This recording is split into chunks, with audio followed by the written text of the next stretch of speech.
Os deuses que respondem. Cara, o nome desse tópico ia ser Os deuses que não respondem. Só que eu fui parar pra pensar, parceiro. Você, que é uma pessoa que tem religião, você que tem sua fé, você fala que não para não passar vergonha na frente dos seus amigos RPGistas, mas você tem fé sim, você acredita. Você vai pensar contigo mesmo aí.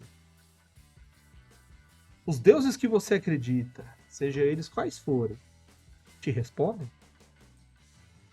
Te respondem mesmo? Eles te inspiram? Eles dão sinais? Ou eles respondem? E as divindades não respondem. Esse é o grande contexto. Elas inspiram, elas podem influenciar ali nas beiradas, mas elas não respondem. Então eu pensei, não é o título desse texto, não pode ser os deuses que não respondem. Aí vem a questão dos deuses que respondem. Por que os deuses que respondem? Os deuses que respondem são os deuses que vendem.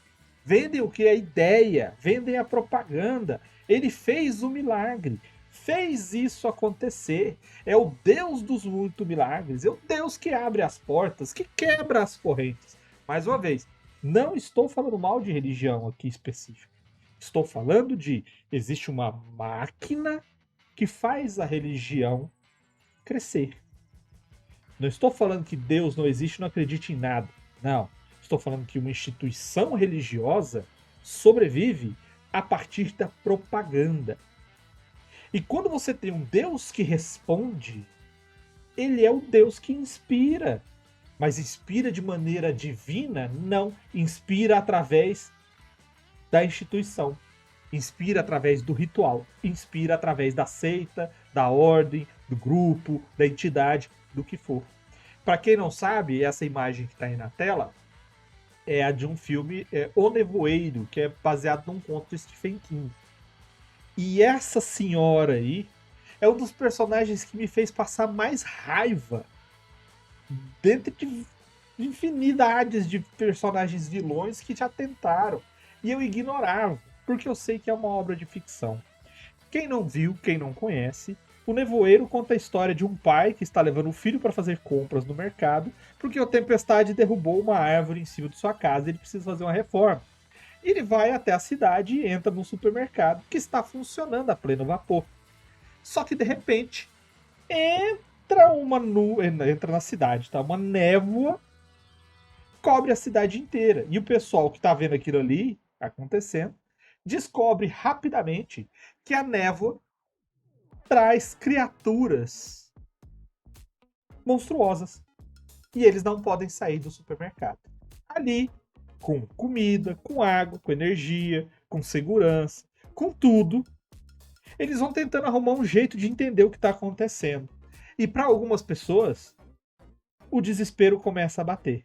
E essa senhora aí, que era uma pessoa apagada da comunidade, que era considerada uma pessoa louca, uma pessoa fanática religiosa, uma pessoa que não ligava nó com dó, ela começa a falar as tretas de religião dela. E as coisas começam a fazer sentido. Ela começa a citar trechos da Bíblia, e os trechos da Bíblia se associam muito com o que está acontecendo ali. E ela começa a falar cada vez mais com propriedade. Por quê? Porque Deus está mandando o recado. Criou-se uma seita dentro do supermercado. Monstros lá fora, ninguém entendendo nada, e uma seita crescendo ali dentro. Eu não vou falar nada porque alguém aí não assistiu. Ó. Skyrim nunca assistiu. Skyrim, obrigação assistir esse filme, tá? É um daqueles finais assim que você vai ficar sem acreditar. Ele é diferente, tá, o NHG? O conto e o do filme são finais diferentes. Então assista Skyrim. Então, cara, você ter uma seita, você ter esse movimento, para você fazer isso na sua aventura, ela não pode ser de uma divindade que não apareça. Ela não pode ser de um Deus que está oculto e guardado, dormindo e tudo mais. Porque aquele que não aparece, não vende. Então, se você vai fazer isso acontecer, faça com que essa organização que você está imaginando desenvolva ou possua mecanismos que puxem novos adeptos, que puxem novos crentes. Se é uma religião certinha do seu cenário, ou se é tudo. Você tem que fazer com que eles têm que ter um templo, porque o templo aparece. Eles têm que ter o sacerdote, porque o sacerdote ensina. Eles têm que ter uma função social, porque eles têm que partilhar e trabalhar com a comunidade. Por quê? Porque eles representam a ação da divindade. Então eles têm que estar presentes. A divindade tem que responder. E se você começa a trabalhar uma coisa oculta, nossa, né? Os caras inventaram, ele segue lá o deus do tomate seco, que ele domina a cor marrom e vermelha. E ele prega que no mundo todos virarão adubos. Você, pô, aquilo, divindade louca. Só que ele faz coisas, cara, para aqueles que seguem a loucura dele. Para aqueles que seguem a loucura dele, ele dá uma espécie de proteção. Ele permite que as pessoas consigam comer tomate podre sem passar mal. Aí fala assim, mas isso não quer dizer nada. Pô, mas então, ele faz. Ele existe, olha lá. E aí essas pessoas, elas são mais fortes.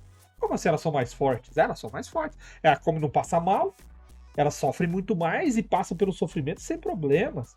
Elas suportam dor, elas fazem. Então você começa, a partir daí, você começa a crescer a coisa e fazer com uma coisa que pode até não ser verdade, passa a ser verdade.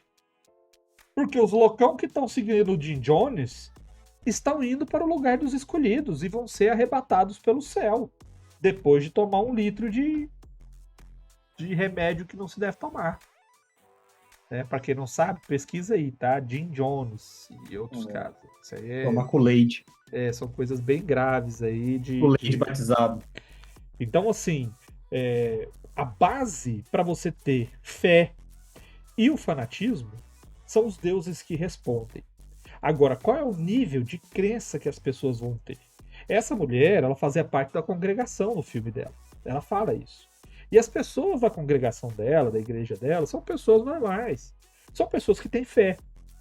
Mas quando o calo aperta dentro do supermercado, e de acordo com as frases dessa senhora e de tudo que ela vai narrando dentro dos acontecimentos do filme, aquela fé começa a virar fanatismo.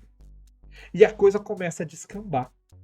Então a base de você desenvolver uma seita, um culto ou uma religião é como esse movimento vai se vender para os personagens e para o cenário e como os seus personagens vão entrar nisso, entrando para participar ou entrando para combater. E é bom filme, excelente filme. Final terrível. Terrível não porque é ruim, terrível porque... É chocante, é chocante. É chocante, E tem uma série, né? Fizeram uma série depois. É uma porcaria. Pois é. Não assista a série. Eu não sei exatamente por que alguém achou que era bom fazer uma série depois do filme ter ido também.